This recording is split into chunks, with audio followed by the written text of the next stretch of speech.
Então, a questão 32 foi de uma mulher de 63 anos, assintomática, que realizou um ultrassom de tireoide que mostrou um nódulo sólido, hipoecogênico, de limites parcialmente definidos, no terço médio posterior do lobo esquerdo, sem plano de clivagem com a traqueia, medindo 10 por 8 por 8 milímetros, com fluxo periférico e central ao Doppler colorido. Não foram identificados linfonodos de aspecto patológico. Optou-se por realizar uma PAF, uma punção aspirativa, cujo laudo foi sugestivo de carcinoma papilar, que é a categoria 5 de Bethesda. O paciente e você têm à disposição colegas com experiência em ultrassom de tireoide. Ele está dizendo para você, olha, veja, eu posso fazer um ultrassom ótimo para você ver essa paciente. Qual a conduta mais apropriada? Letra A, tiroidectomia total com esvaziamento cervical total. Letra B, vigilância ativa. Letra C, repetir a biópsia com lavado para tireoglobulina. Ou letra D, lobectomia esquerda. Questão simples, a gente vai dissecar só alguns aspectos que vale a pena revisar. Então, veja, quando a gente vai ver aqui essa categoria de Bethesda, que é a categoria que a gente, hoje em dia, né, deve normatizar as funções aspirativas de tireoide, tem as categorias de 1 a 6, sendo categoria 1 aquela punção que veio com resultado insatisfatório e que geralmente tem que repetir a punção. Categoria 2, um resultado benigno, e aqui eu nem tô falando ainda do TIRADS, né, porque ele nem citou lá TIRADS nessa questão específica. TIRADS ele acabou citando em outra questão, então tô só comentando aqui sobre o Bethesda. Bethesda 2 é aquele resultado que vem benigno, e que aí a recomendação é que você siga esse paciente manualmente.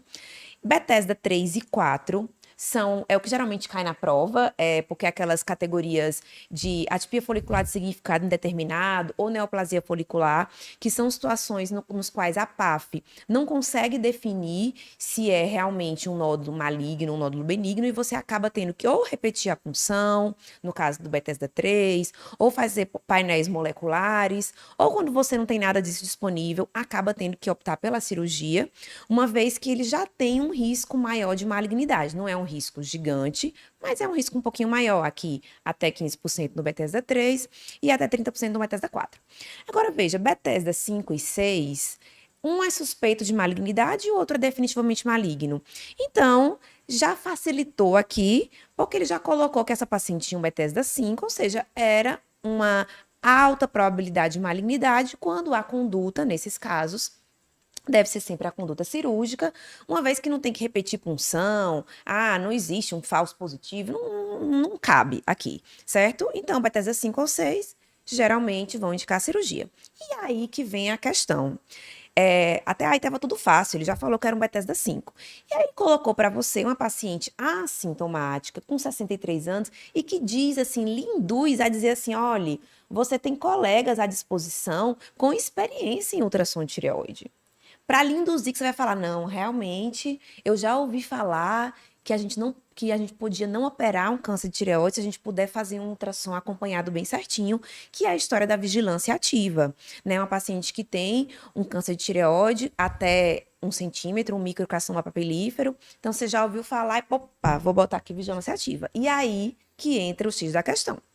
Então, existe sim a possibilidade, tanto já assim estudada internacionalmente, principalmente por um grupo japonês que já faz isso há muitos anos, de você fazer vigilância ativa, e aí os cirurgiões de cabeça e pescoço não gostam dessa história, de você não operar alguns cânceres de tireoide pequenos, microcarcinomas, desde que o paciente seja enquadrado em alguns critérios.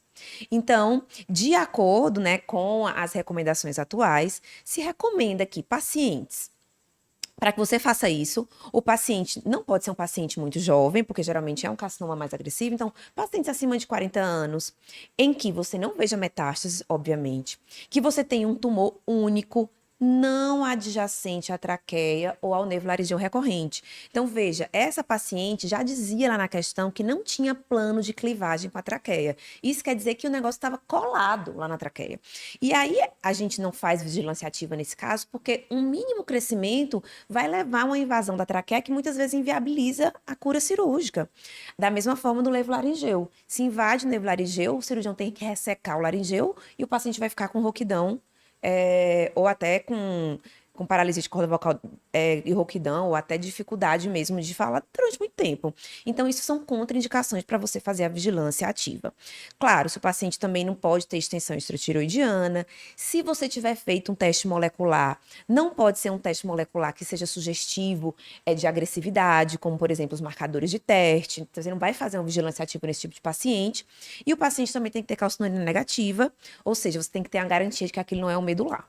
Se você está tudo certo, não tem nada disso, você pode considerar a vigilância ativa e lembrar que existe a recomendação de que, se você optar por uma vigilância ativa, você deixa aí um alvo de TSH entre 0,5 e 2,5 para pacientes mais jovens, né? E para pacientes até 65 anos, ou você não vai deixar esse paciente com TSH suprimido, porque, afinal de contas, você pode causar mais dano se o paciente ficar com TSH suprimido, mas também você não vai deixar esse TSH muito alto, se você optar pela vigilância ativa. Ok. Então, a gente já falou que essa paciente não podia fazer vigilância ativa, porque ela tinha um tumor que estava grudado na traqueia. Aí entra a outra situação, beleza. Então, já que eu não vou fazer vigilância ativa, qual deve ser a extensão cirúrgica para essa paciente? Basicamente, se a paciente tem um microcarcinoma unifocal sem outros fatores de risco, que era o caso da paciente, você vai optar, segundo o último guideline da Thyroid, para o tratamento do câncer de tireoide, que já está um pouquinho velhinho, mas você vai optar por observação, que não é o caso da nossa paciente, ou lobectomia.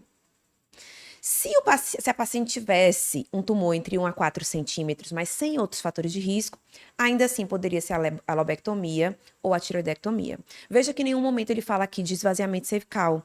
Então, esvaziamento cervical profilático não se faz para carcinoma diferenciado de tireoide, para papilífero, nem para folicular. A gente só faz esvaziamento cervical realmente, assim, profilático para todo mundo, compartimento central, quando é um carcinoma medular. Então, voltando para a questão, era uma paciente que tinha um ultrassom que mostrava aquele nódulo com várias características ultrassonográficas de malignidade, que se mostrou maligno no Bethesda, na PAF, mas aí teve essa história de que a paciente, que o nódulo não tinha plano de clivagem com a traqueia, por isso você não conseguiria fazer uma vigilância ativa para essa paciente, não seria seguro, apesar de toda a experiência da equipe de ultrassonografia, e aí nesse caso a conduta seria cirúrgica, e nesse caso uma lobectomia. Bem, espero que você tenha gostado desse formato de vídeo mais curtinho. Se você gostou e quiser ver outros vídeos como esse, clica aqui nesse vídeo. Tem um formato parecido, o pessoal gostou bastante.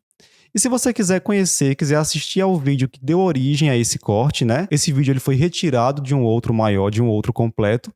Clica aqui à esquerda que você poderá conferir o nosso conteúdo completo.